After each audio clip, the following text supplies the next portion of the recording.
दर्शकों, आज के हमारे खास मेहमान हैं गुलचैन सिंह चाड़क, जो फॉर्मर मिनिस्टर भी हैं और साथ ही साथ आपको बताते चले डोगरा सदर सभा के चीफ भी हैं। चाड़क साहब, आपका स्वागत है। बहुत शुक्रिया। बड़ा मतलब अच्छा नहीं लगा मुझे आज सुन करके जिस तरीके से महाराजा हरि सिंह को अत्याचारी कहा गया। आप कैसे देखते हैं उसको? यह आकाशवाणी में प्रोग्राम प्रसारित हुआ है और फिल्ट्रेशन होनी चाहिए थी, इसको मॉनिटरिंग होनी चाहिए थी, अनफॉर्चुनेटली नहीं हो पाई।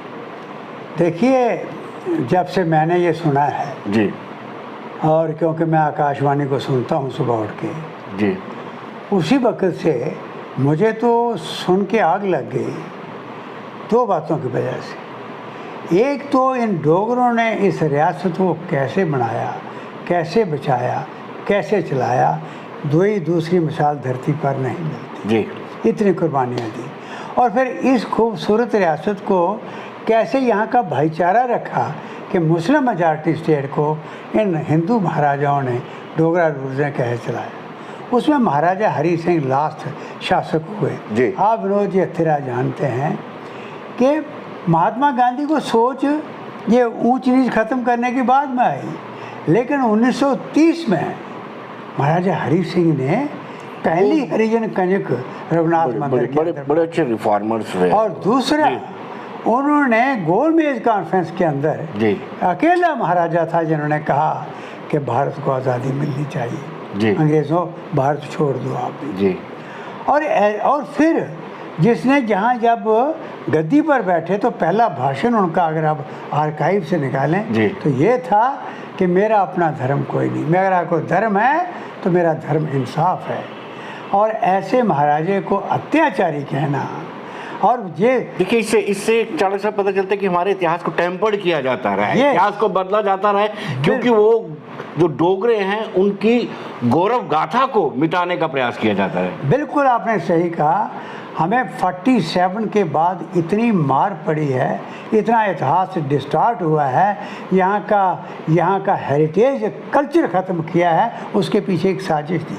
साजिश सिर्फ ये थी कि लोक राज के अंदर, डेमोक्रेटिक सेटअप के अंदर इनका नाम लिया जाएगा, दुनिया हाशिश करेगी, इन्हीं के पीछे चलेगी। इनको तोड़ने के लिए और इनको बदनाम करने के लिए, इनका इतिहास डिस्टार्ट करने के लिए ये हो रहा था।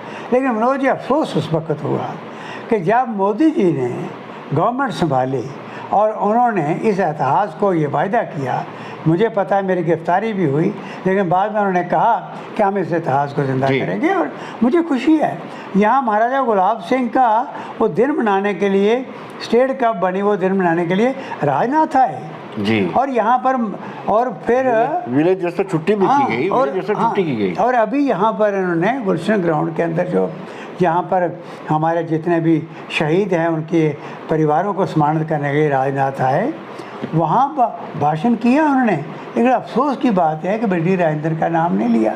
अब ये आकाशवाणी पर ऐसे शब्द, ऐसी ये भगवान राम के बाद मैंने सुना है कि अत्याचारी बोला गया, अत्याचारी बोला गया ऐसे महाराजे को जिसका धर्म इंसाफ है जी, जिसने आज भी अगर बुजुर्गों के पास चले जाओ, बड़े बड़े पुराने मौलवियों के पास, कश्मीर के अंदर मैं गया था तो मैंने जब पूछा, उनका इंटरव्यू लिया कि बुजुर्गों बताओ कैसा राज है, वो कहते हैं काश कि महाराजा हरि सिंह का राज वापस आ जाए।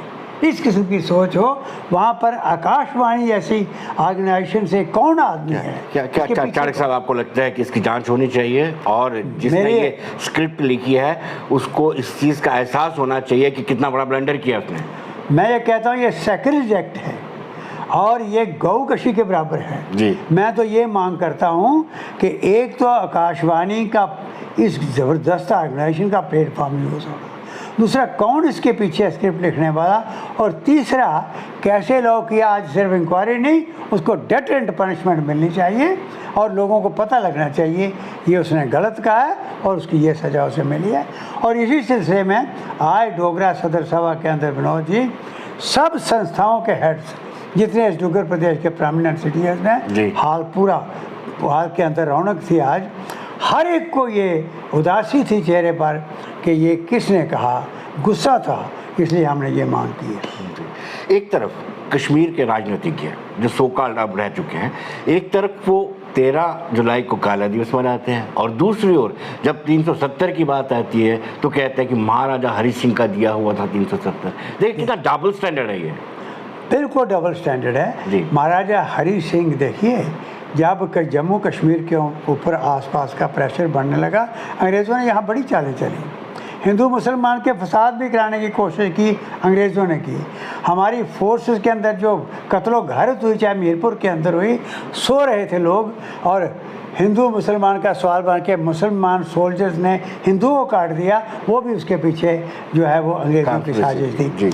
और ये भी एक अंग्रेज़ों की साजिश थी, जिस तरीक़े से उस वक़्त ये माहौल बनाया गया।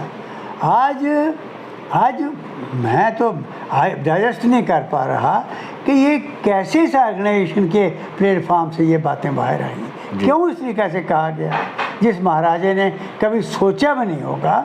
और मैं तो कहता हूँ भगवान राम के बाद अगर किसी ने 14 साल का वनवास काटा है, एक दफ़ा स्टेट छोड़ी तो छोड़ी जी, उसका सब कुछ यहाँ था, वो महाराजा हरि सिंह था। ऐसे महाराजे के ख़िलाफ़ उसको अत्याचारी कहना, ऐसे अल्फाज का इस्तेमाल करना, ये बड़ा घातक साबित है। लेकिन ये डबल स्टैंडर्ड पॉलिटिशियंस हैं, चाहे पीपल्स डेमोक्रेटिक पार्टी हो, हुर्रियत के लोग हो, खैर हुर्रियत अब खत्म होगी, नेशनल कॉन्फ्रेंस के लोग हों, वो जो काला दिवस मनाते हैं वो महाराजा के अगेंस्ट जाता है। देखिए जी। अब दोनों बातें हैं। जी वो काला दिवस मनाने का सिर्फ एक ही कारण था, वो था वोट पॉलिटिक्स का। कश्मीरियों को डोगरा, वहाँ तो एक किताब भी लिखी गई जिसका नाम था आतिशे चिनार। वहाँ दिखाया गया कि एक चिनार के साथ एक कश्मीरी को बांधा हुआ और डोगरा जो है वो कुल्हाड़ी लेकर खड़ा हुआ। ये सब जहर डाला गया उस वक़्त इलेक्शन जीतने के लिए। और जो डबल स्टैंडर्ड की बात कही आपने, बिल्कुल सही था और इस काम के लिए उन्होंने किया जिसका रिजल्ट आज हम भुगत रहे हैं। जी, क्या आपको नहीं लगता है कि अब सरकार को चाहिए कि महाराजा हरि सिंह के जन्म दिवस पर सरकारी अवकाश घोषित कर दें? क्योंकि विलय दिवस पर तो किया है। सिर्फ ये नहीं जी, सरकारी अवकाश घोषित तो करना ही चाहिए जी। उसकी घोषणा करने का वायदा किया हुआ है। सबने कहा, काउंसिल में ये पास हो चुका है, वो तो रोकना, ये म्यूनसिपल कॉर्पोरेशन में पास हुआ शहर के, जी, उसको तो रोकना ही नहीं चाहिए। जी। लेकिन इसके साथ साथ ये सेलिब्रेशन इसलिए नहीं होनी है कि महाराजा हरि को कुछ मिलने वाला है, ये इसलिए करनी चाहिए कि एक देशभक्ति का जज्बा ऐसे हुक्मरान को याद करके जिसने गोल मेज कॉन्फ्रेंस में सारे महाराजे थे और किसी ने नहीं कहा, इसने कहा था, उसको प्रेरणा का स्रोत बने, इसलिए ये सेलिब्रेशंस करनी चाहिए। चाणक्य साहब, आपने कोई सरकार को अल्टीमेटम दिया, आकाशवाणी को अल्टीमेटम दिया कि इतने दिन के अंदर इसको रेक्टिफाई करना चाहिए और ऐसे लोगों को पनिश करना चाहिए? देखिए आज की मीटिंग में सारी ऑर्गेनाइजेशन के रिप्रेजेंटेटिव जो आए थे, यूनानिमसली उन्होंने एक तो स्ट्रांगली कंडेम किया, दूसरा मांग की हम उम्मीद करते हैं कि मनोज सिन्हा जी और मोदी जी जो यहाँ पर पल्ली में भी आकर उन्होंने ऐसे महान हस्तियों के नाम पर सरोवरों के तालाबों के नाम भी रखना जो यहाँ घोषणा की थी, ऐसे वो उनसे मांग की है कि इंक्वायरी करो और उनको डेथ एंड पनिशमेंट दो। नहीं करते अगर तो उसके बाद अगली मीटिंग, बड़ी मीटिंग डोगरा के अंदर होने जा रही है जिसमें फैसला करेंगे। चार साहब, ये क्या आपको लगता है कि सोची समझी साजिश थी जिस तरीके से महाराजा को अत्याचारी कहा गया? मुझे लगता है कि एक तरफ यहाँ से आवाज़ें उठ रही हैं कि उनके दिन पर छुट्टी दो और उनकी सेलिब्रेशंस करो, उनको याद करो। दूसरा स्टेट के जो बानी हैं महाराजा गुलाब सिंह, उसका दिन बनाने के लिए सेंट्रल गवर्नमेंट के यूनियन मिनिस्टर्स आ गए, उनको देखकर कोई साजिश चली है ये। अदरवाइज़ कोई इतनी घिनौनी शरारत नहीं कर सकता। ये वाकई इसके पीछे कोई बहुत सोची समझी साजिश। और बड़ी बात यह है कि चाणक्य साहब, ये महोत्सव मनाया जा रहा है, अमृत महोत्सव, और उसके नाम पर ही ये कार्यक्रम था और ये सरकारी इदारे से बनाया गया कार्यक्रम। ये बड़ा चिंता का विषय है। यह भी तभी तो मैं कह रहा हूँ कि ये फिल्टर क्यों नहीं हुआ।